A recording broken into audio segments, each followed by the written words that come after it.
ਹੁਸ਼ਿਆਰਪੁਰ ਵਿੱਚ ਸਵਾਮੀ ਚੈਤਨਯਪੁਰੀ ਮਹਾਰਾਜ ਦੇ ਪਹੁੰਚਣ ਤੇ ਸ਼ਰਧਾਲੂਆਂ ਨੇ ਨਿੱਘਾ ਸਵਾਗਤ ਕੀਤਾ। ਭਗਤ ਜਸ਼ਪਾਲ ਸ਼ਰਮਾ ਨੇ ਦੱਸਿਆ ਕਿ ਸਵਾਮੀ ਜੀ ਸੋਨੀਪਤ, ਕਰਨਾਲ, ਅੰਬਾਲਾ, ਲੁਧਿਆਣਾ, ਜਲੰਧਰ ਅਤੇ ਦਸੂਹਾ ਦੀ ਯਾਤਰਾ ਤੋਂ ਬਾਅਦ ਹੁਸ਼ਿਆਰਪੁਰ ਪਹੁੰਚੇ ਹਨ। ਇੰਦਰਾ ਕਾਲੋਨੀ ਪਹੁੰਚਣ ਤੇ ਸ਼ਰਧਾਲੂਆਂ ਨੇ ਉਹਨਾਂ ਦਾ ਆਸ਼ੀਰਵਾਦ ਲਿਆ। ਇਸ ਮੌਕੇ ਸਵਾਮੀ ਜੀ ਨੇ ਕਿਹਾ ਕਿ ਅਸੀਂ ਆਪਣੀਆਂ ਜੜ੍ਹਾਂ ਤੋਂ ਬਹੁਤ ਦੂਰ ਹੁੰਦੇ ਜਾ ਰਹੇ ਹਾਂ, ਜਿਸ ਕਰਕੇ ਬਹੁਤ ਸਾਰੀਆਂ ਸਮੱਸਿਆਵਾਂ ਪੈਦਾ ਹੋ ਰਹੀਆਂ ਹਨ। ਉਹਨਾਂ ਨੇ ਕਿਹਾ ਕਿ ਧਰਮ ਅਤੇ ਸੰਸਕ੍ਰਿਤੀ ਨਾਲ ਜੁੜ ਕੇ ਅਸੀਂ ਆਪਣੀਆਂ ਸਮੱਸਿਆਵਾਂ ਤੋਂ ਛੁਟਕਾਰਾ ਪਾ ਸਕਦੇ ਹਾਂ।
विश्वव्यापी कोरोना की महामारी में जिन्होंने अपनों को खोया है, जिन्होंने सपनों को खोया है, मेरी बहुत बहुत सहानुभूति, हार्दिक संवेदना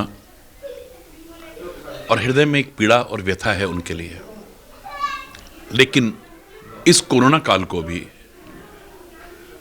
इस संकट की घड़ी को भी लोगों ने एक अवसर बनाया, जीवन संवारने का अवसर।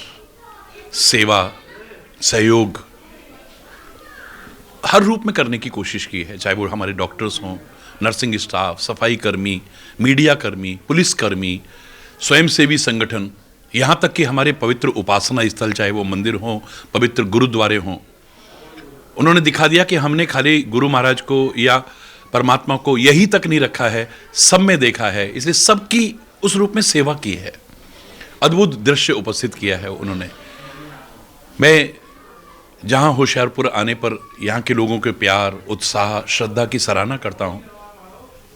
इस पवित्र भूमि को नमन करता हूँ।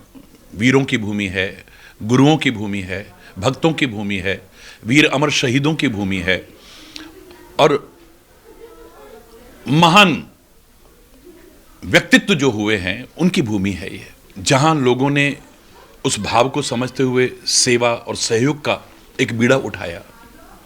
वहीं पर मुझे लगता है मानवता के साथ साथ कई जगह दानवता के दर्शन हुए थे। शायद परमात्मा को भी संकोच हुआ होगा ऐसे लोगों को इस धरती पर भेज करके।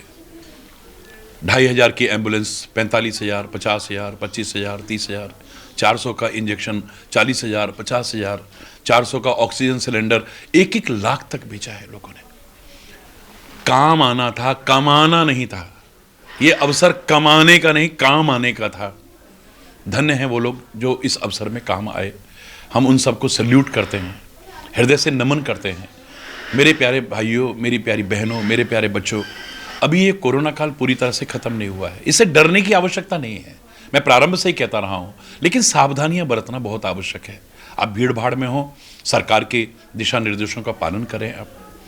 और वैक्सीन, हमारे भारत की वैक्सीन विश्व कीर्तिमान जिसने स्थापित किया है, आप इससे वंचित ना रहे, इसके लाभ से वंचित, पूरी तरह से सुरक्षित है, प्रभावी है, आप इसको जरूर लगवाएं।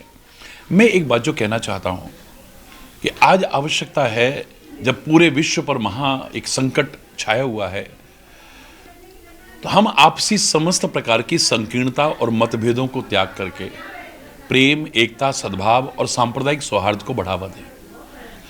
हम अपने अधिकारों के लिए जागरूक आज हुए हैं, मेरा कोई विरोध नहीं है। हाँ, अधिकार प्राप्ति के लिए जो उपाय कई बार किए जाते हैं उनको उचित नहीं ठहराया जा सकता, पर इतना कहूंगा कि अधिकार के लिए जागरूक होना बुरी बात नहीं, पर तुम्हारा कर्तव्य भी कुछ है अपने इस क्षेत्र के लिए, अपने प्रांत के लिए, अपने राष्ट्र के लिए, पूरे समाज के लिए। उन कर्तव्यों को भी समझें और उनका पालन करें। अभी हमने नवरात्रियों की पूजा की, कन्या पूजन किया, लेकिन कन्या को हम पैदा भी नहीं होने देना चाहते। घटता हुआ लिंग अनुपात, ये बहुत चिंता का विषय है। नियम कठोर बने, अच्छी बात है, कठोरता से पालन हो, अच्छी बात है, लेकिन उससे ज़्यादा जागृति पैदा करने की आवश्यकता है। बेटी पढ़ाओ, बेटी बचाओ, एक अच्छा नारा चला, लेकिन अगर वो पैदा नहीं होगी तो कैसे पढ़ाओगे उसे? उसको पहले बचाने की आवश्यकता है। कदम कदम पर जो आज नारी की दशा है, अगर मैं ये कह दूं कि हमारे शरीर की क्या दशा है, ये नाड़ी से पता लग जाता है। जो नाड़ी का ज्ञान रखते हैं देख करके बता देंगे आपको। मेरे शरीर की क्या दशा है, ये नाड़ी से पता लग जाता है, और मेरे राष्ट्र की और समाज की क्या स्थिति है, ये नारी से पता लग जाता है। तो आज जिस दौर से गुजर रहा है समाज, शायद कई बार शर्म भी शर्मा जाती होगी। उनको जन्म ना ले देना, कन्या भ्रूण हत्या करना, फिर छोटी छोटी बच्चियों के साथ घिनौने अपराध करना, जिसको देख करके शर्म भी शर्मा जाती होगी। आगे भी कई प्रकार की ऐसी संभावनाओं हमें समझने की आवश्यकता है। भारत जैसे पवित्र राष्ट्र में, जहां भगवान अवतार लेके गाय की सेवा करते हैं, पूजा करते हैं, महिमा प्रतिष्ठापित करते हैं, उस प्यारे वतन में आज गायों की दुर्दशा और गायों की हत्या, इससे ज़्यादा शर्मनाक और क्या हो सकता है? पहली बार हमें पता लगा कि ऑक्सीजन क्या होती है। मेरा आपसे अनुरोध है कि कम से कम एक वृक्ष जरूर लगाएं आप।